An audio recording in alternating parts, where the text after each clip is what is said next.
This is my helper, Angelina. She actually helps me in my classes that I do for children.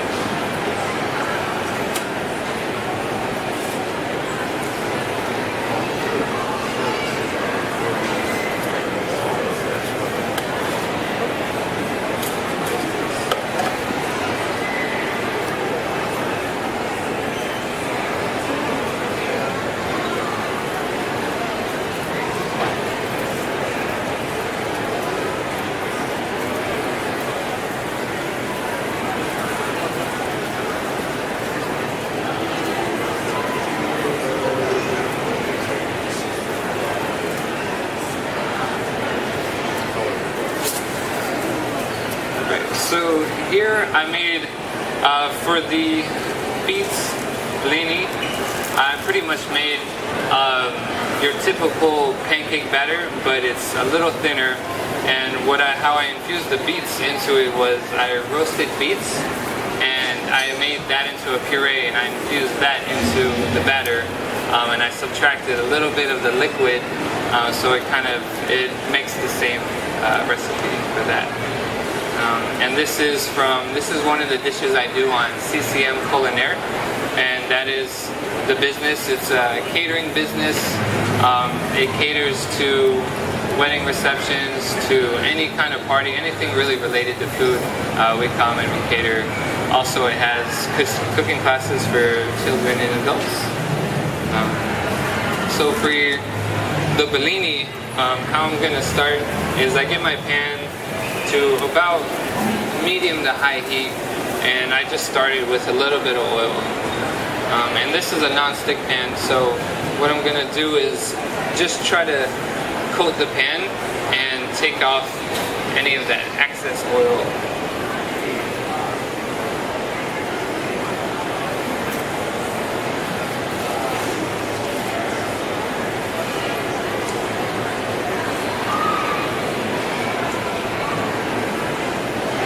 What I'm going to have you do is I'm going to come right here. I'm going to put that size of the blini, and I want you to do all the way around the pan.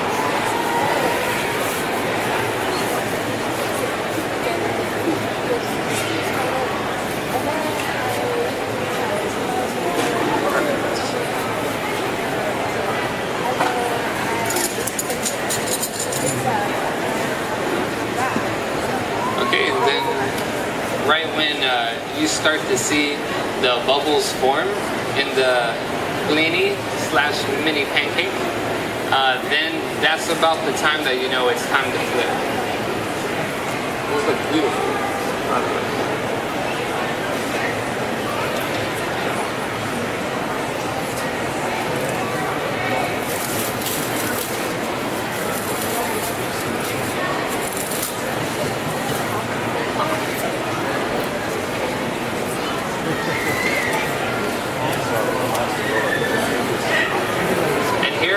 Took a steelhead trout and I cleaned it. I took all of the pin bones off, and I pretty much just portioned it skin on, just so you can get that nice crispy skin. So it can be about bite size. It's around in the size of a amuse-bouche. And right when you see the bubbles starting to form and you see it getting really dry, then it's about time to flip it. Flip it just like that.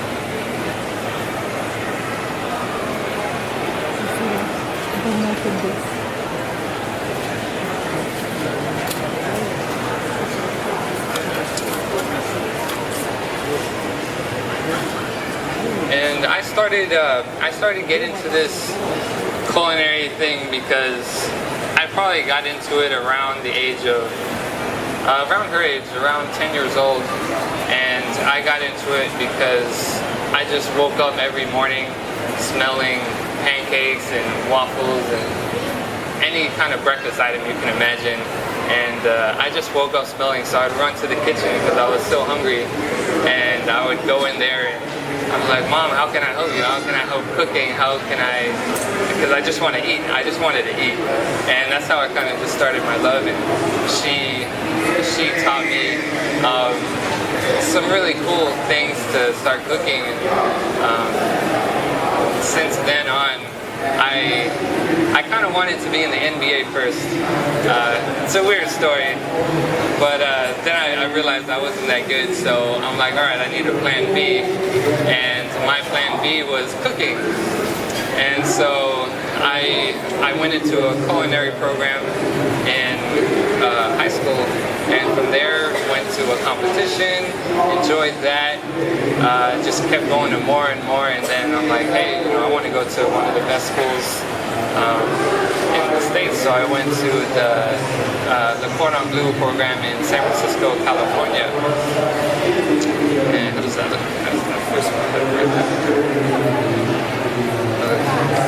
You can put them all right here. I didn't want to do that step. So you probably don't need it anymore. After you pretty much coat the pan the first time, you put some oil and then you take off the excess oil with a rag or a towel. Then it's pretty much seasoned, so you wouldn't have to keep putting oil and oil, especially on a non-stick pan.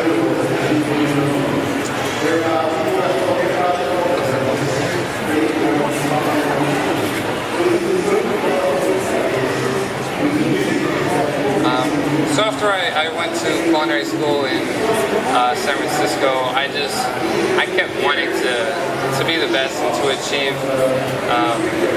and just to learn more about food, because I got really drawn into the techniques of the French technique, and I wanted to really hone my skills and just perfect. So I kept trying to go to Michelin star restaurants, trying to go higher and higher. And then I met this lady, Nancy, which was actually the person that did the demo previously, right before me. She did the mussels with the curry, and through her business, I actually got the opportunity to go to France to learn more about cooking, and through there I connected to various people, various restaurants, and I got the stage at Lyon and L'École Saint-Jacques, and it was an amazing restaurant, amazing chef.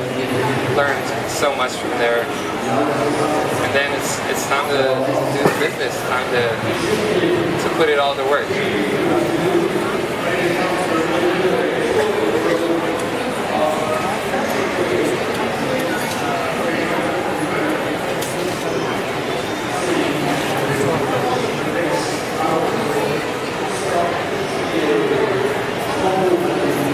And then, so this beet blini, it's going to be paired with the dill cream, which I'm going to put just a little dot of dill cream, just so the salmon can stick. And then I'll put another one on top for garnish, and so it would